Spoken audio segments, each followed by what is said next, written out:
Hello guys, അപ്പോൾ നമ്മുടെ ഇന്നത്തെ വീഡിയോ എന്ന് പറയുന്നത് നമ്മുടെ ഐബാൻ ലെറ്ററിനെ കുറിച്ചാണ്, അഥവാ ഐബാൻ സർട്ടിഫിക്കറ്റ്. അതായത് നമ്മൾ എംബാങ്കിൻ്റെ കുറേ വീഡിയോസ് നമ്മൾ ഓൾറെഡി അപ്ലോഡ് ചെയ്തിട്ടുണ്ട്. അപ്പം ആ വീഡിയോയുടെ അടിയിലെല്ലാം കുറേ പേര് വന്ന് കമൻറ്റ് ചെയ്തിട്ടുണ്ട്, എങ്ങനെയാണ് ഐബാൻ ലെറ്റർ അഥവാ ഐബാൻ സർട്ടിഫിക്കറ്റ് എങ്ങനെയാണ് നമ്മുടെ എംബാങ്ക് ആപ്ലിക്കേഷൻ്റെ അകത്ത് നമ്മൾ എങ്ങനെയാണ് അപ്ലൈ ചെയ്യുന്നത് എന്നുള്ളത് കുറേ പേര് നമ്മുടെ കമൻറ്റ് ബോക്സിൽ വന്ന് കമൻറ്റ് ചെയ്തിട്ടുണ്ട്. അപ്പോൾ അത് എങ്ങനെയാണ് ഐബാൻ ലെറ്റർ നമ്മുടെ എംബാങ്കിൻ്റെ ആപ്ലിക്കേഷൻ്റെ അകത്ത് അപ്ലൈ ചെയ്യുന്നതെന്നുള്ളതാണ് നമ്മുടെ ഇന്നത്തെ വീഡിയോ. അപ്പോൾ അതെങ്ങനെയാണ് അപ്ലൈ ചെയ്യുന്നതെന്നുള്ളത് കണ്ടിട്ട് വാ ഗൈസ്. അതിനായിട്ട് നമ്മൾ ആദ്യമേ എംബാങ്കിൻ്റെ ആപ്ലിക്കേഷൻ ഓപ്പൺ ആക്കുക. അതിനുശേഷം ലോഗിൻ കൊടുക്കുക. ലോഗിൻ കൊടുത്തു കഴിയുമ്പോൾ നമ്മുടെ അക്കൗണ്ട് ഓപ്പൺ ആയിട്ട് വരും. അതിൻ്റെ അകത്ത് വ്യൂ അക്കൗണ്ട് ഹിയർ എന്ന് പറയുന്നൊരു ഓപ്ഷനുണ്ട്. ആ ഓപ്ഷൻ ക്ലിക്ക് ചെയ്യുക. അതിനുശേഷം സെൻഡ് മണി അഥവാ അതിന് തൊട്ട് താഴെ ഒരു ആരോ മാർക്കുണ്ട്, അത് ക്ലിക്ക് ചെയ്ത് കഴിയുമ്പോൾ ഇങ്ങനെ ഒരു ഇൻ്റർഫേസ് വരും. അതിൻ്റെ അകത്തുനിന്ന് നമ്മുടെ അക്കൗണ്ട് ഡീറ്റെയിൽസ് എടുക്കുക.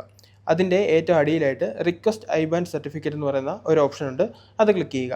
അത് ക്ലിക്ക് ചെയ്ത് കഴിയുമ്പോൾ സെലക്ട് പർപ്പസ് എന്ന് പറയുന്ന ഒരു ഓപ്ഷൻ കാണും. അത് ക്ലിക്ക് ചെയ്ത് എന്ത് പർപ്പസ് ആണെന്നുള്ളത് നമ്മൾ സെലക്ട് ചെയ്യുക. ഞാനിവിടെ അതേഴ്സ് എന്നുള്ള പർപ്പസാണ് സെലക്ട് ചെയ്യുന്നത്. അതിനുശേഷം കണ്ടിന്യൂ കൊടുക്കുക. അതിനുശേഷം നമുക്ക് റിക്വസ്റ്റ് സർട്ടിഫിക്കറ്റ് എന്ന് പറയുന്ന ഒരു ഓപ്ഷൻ കാണും. അത് ക്ലിക്ക് ചെയ്ത് കഴിയുമ്പോൾ നമ്മുടെ റിക്വസ്റ്റ് സബ്മിറ്റ് ആവും. അതിനുശേഷം ഡൺ എന്ന് പറഞ്ഞൊരു ഓപ്ഷൻ ഉണ്ട്, അത് ക്ലിക്ക് ചെയ്യുക. ശേഷം നമ്മുടെ രജിസ്റ്റേർഡ് മെയിൽ ID ഓപ്പൺ ആക്കുകയാണെങ്കിൽ അതിൻ്റെ അകത്ത് എംബാങ്കിൻ്റെ ഭാഗത്തുനിന്ന് ഒരു മെയിൽ കാണും. അതിൻ്റെ ഏറ്റവും അടിയിലായിട്ട് ഐബാൻ സർട്ടിഫിക്കറ്റ് കാണും. ആ ഡോക്യുമെൻറ്റ് അഥവാ ആ സർട്ടിഫിക്കറ്റ് ഓപ്പൺ ആക്കി കഴിയുമ്പോൾ ഇങ്ങനെയായിരിക്കും കാണുന്നത്. ഇപ്പോൾ നിങ്ങൾ കാണുന്നതാണ് എംബാങ്കിൻ്റെ ഐബാൻ സർട്ടിഫിക്കറ്റ് എന്ന് പറയുന്നത്.